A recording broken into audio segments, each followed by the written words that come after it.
Hey everyone, Lindsay here with Blue Sky Dogs. This is my first and only video I've ever done, but I figured I should start doing videos so everyone knows exactly what I do.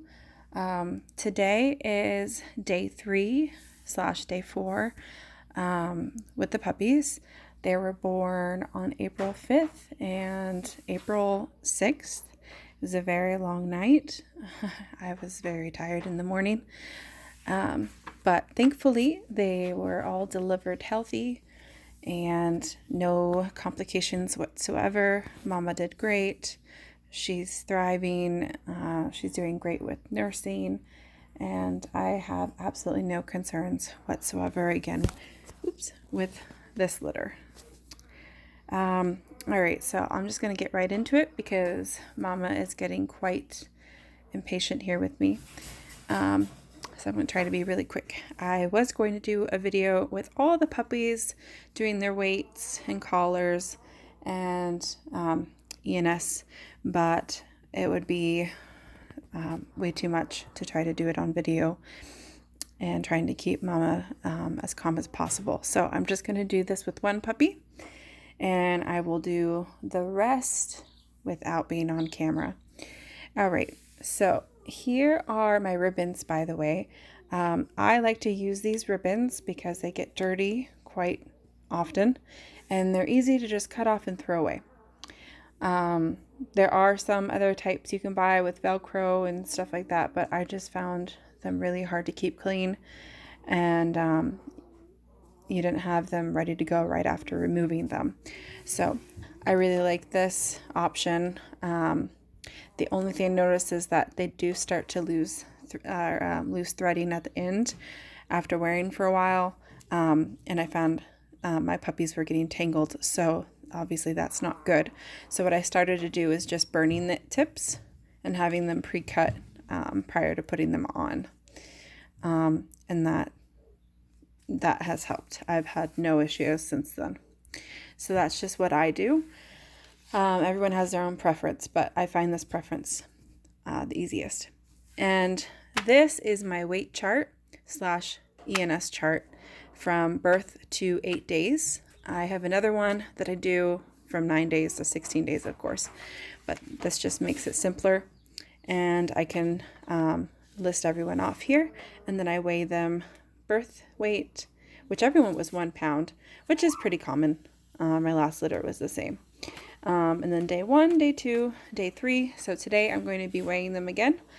And then we'll be doing ENS for the first today as well. So I'm going to go ahead and grab one puppy and get that going. And I forgot to mention what ENS was. So ENS stands for Early Neurological Stimulation. It's supposed to help with puppies' hearts, blood flow, more tolerance to stress, and greater resistance to disease.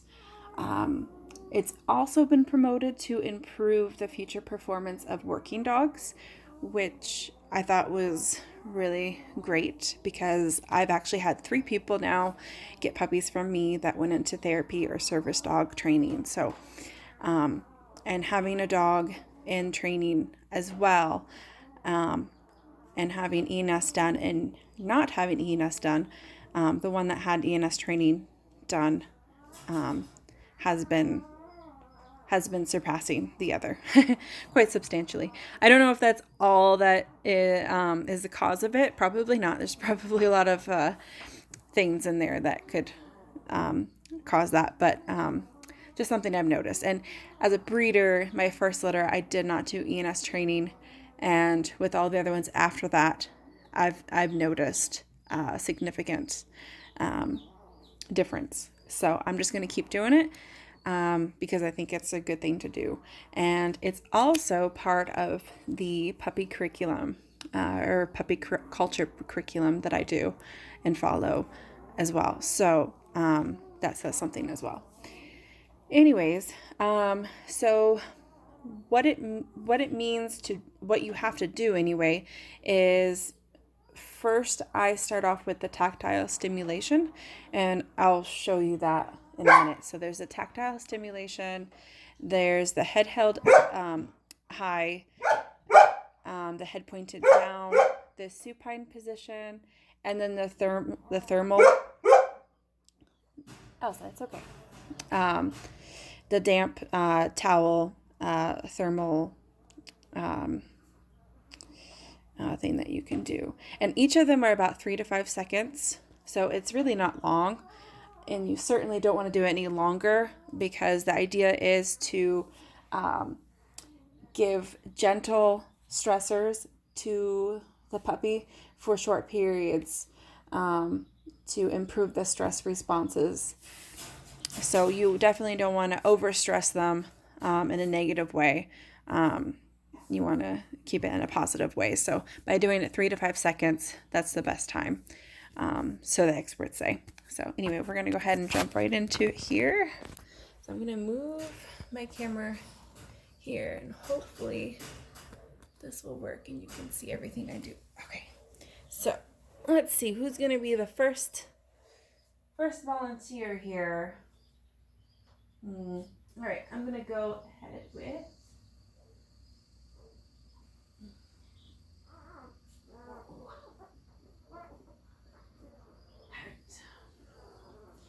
Hi, Grace. All right, so this is Grace. She's a pretty little chocolate labradoodle. Super cute. I love the chocolates. And so she is an F1B. Now, F1Bs is basically just first generation labradoodle back cross to a poodle. So she is going to be 75% poodle and 25% lab. Now, the numbers could be a little bit off. I mean, she could be 78% poodle or 80% poodle. You have no idea. You'd have to get them, genetically tested to be sure. But rough estimate is about 75% poodle. So she's definitely going to be curly. And she's just super cute. And her name is Grace. For this litter, I decided to do an Easter theme. So I gave them all Easter names. I kind of went more biblical on this, but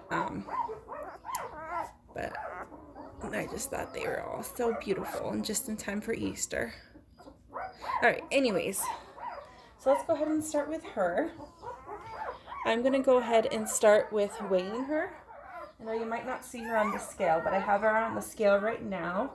And she is about, about 600 grams.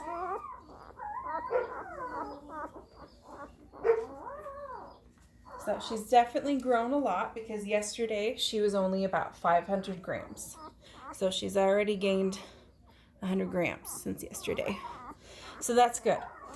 You always want to see more in puppies. You never want to see less. You want to make sure they're getting their milk from mama. All right. So I'm going to go ahead and put she wears a dark purple.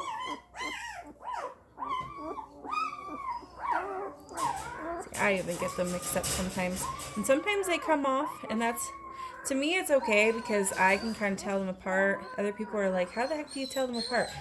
But I don't know. I just get to know them by interacting with them and getting to know what markings they have. Sometimes they have a white chest, or I don't know, something about them that I just kind of remember. And so that's how I remember who's who. All right. So next, I got her a fresh collar on. So next I'm going to go ahead and start with some tactile stimulation, which is basically just holding her in a supine position and with one hand. This is always the hard part because they're quite squirmy. And I just kind of tickle their toes, just like so. And it's only about 3 to 5 seconds. So it's like 1, 2, 3, 4, 5. And then that's it. And then I put the Q-tip down, and then I go right into the head held high, erect position. And again, it's just 3 to 5 seconds. So you got 1, 2, 3, 4, 5. Oh, she's actually pretty relaxed in that position. So, some get more relaxed in the other positions than the others. Now I'm just going to kind of dip her down. So like putting her head down towards the ground. And this is the head pointed down position. So we're going to do 1, 2, 3, 4, 5. And see, she kind of got a little stressed out there. And then I raised her, so she's okay. And then the next one, it's okay, mamas. I'm almost done. All right, and the next one is just the supine position. So we're going to have her head facing the ceiling. And I'm just going to hold her for about 3 to 5 seconds. Oh, there's a yawn. Oh my gosh, so cute. I love it when they yawn. All right, so 1, 2, 3, 4, 5. And she's all relaxed now. This happens a lot. They end up liking being on their back. And then they end up going to sleep. So she seems to really like this position. Anyways, all right, so that's Grace. Super cute. She is still available. So if anyone wants to put her on hold, you're welcome to. But yeah, so that's basically what I do as far as ENS goes. And then I weigh them every day, of course, to make sure they're getting their mama's milk. So yeah, I'm going to go ahead and do all the other puppies, but I'm going to bring mama back in here so she's not all stressed out. And I hope you guys have a wonderful day. Bye.